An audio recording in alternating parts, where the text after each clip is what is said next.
तो खेसारी लाल यादव और नीलम गिरी वाले गाने का अनाउंस हो गया है, पोस्टर भी रिलीज हो गया है। आप लोगों ने तो देखा ही होगा, लेकिन आप लोगों को बता दें मेरे भाई कि इस गाने का प्रचार प्रसार नीलम गिरी इस बार नहीं करने वाली है। क्यों नहीं करने वाली है, सबूत के साथ पूरी जानकारी आपका भाई इस वीडियो में आपको बताएगा। रिक्वेस्ट बस रहेगा कि वीडियो को अंत तक देख लीजिएगा, और अगर आप अभी तक चैनल से नहीं जुड़े होंगे तो सब्सक्राइब करके जरूर जुड़ जाइएगा। चलिए शुरुआत करते हैं आज की जानकारी।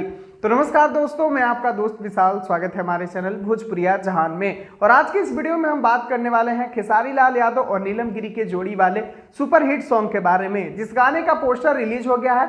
पोस्टर आप लोग यहाँ पर देख सकते हैं। इस गाने का नाम है हिलौले बाड़ू, और इस गाने को खेसारी लाल यादव के साथ शिल्पी राज गाई हैं। गाने का अगर लेखक राइटर का बात किया जाए तो प्रभु विष्णुपुरी जी हैं, गाने के म्यूजिक डायरेक्टर आर्या शर्मा जी हैं। और इस गाने को कल 6:15 पे मानस रिकॉर्ड भोजपुरी चैनल से रिलीज किया जाना है। लेकिन आप लोगों को बता दें कि इस गाने का प्रचार प्रसार में नीलम गिरी कहीं पर शामिल नहीं हो सकती है। तो नीलम गिरी प्रचार इसलिए नहीं करेंगी क्योंकि नीलम गिरी अभी इंडिया में है ही नहीं। वो सीसीएल के प्रचार प्रसार के लिए दुबई गई हुई है, और वहीं से अगर हो सके तो सोशल मीडिया के माध्यम से इस गाने का थोड़ा बहुत प्रचार प्रसार करेंगी। लेकिन अगर कहा जाए इस गाने के इवेंट में या इस गाने के रिलीजिंग सेट पर वो नहीं आ सकती हैं। बस यही कारण था जिस कारण से नीलम गिरी शायद शामिल नहीं हो पाएंगी, लेकिन सोशल मीडिया के माध्यम से पूरे प्रचार प्रसार करती नजर आएंगी। चलिए अभी के लिए बस यही था खास जानकारी।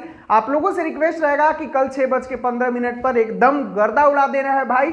जिस तरह से इस गाने का नाम है हिलौले बाड़ू, वैसे ही आप लोगों को पूरा यूट्यूब हिला के रख देना है। चलिए अभी के लिए बस यही था खास जानकारी। मिलते हैं फिर अगले अपडेट में। वीडियो पसंद आया होगा तो वीडियो को लाइक, चैनल को सब्सक्राइब करके जरूर जुड़िएगा। वीडियो को पूरा देखने के लिए सभी दोस्तों को दिल से धन्यवाद।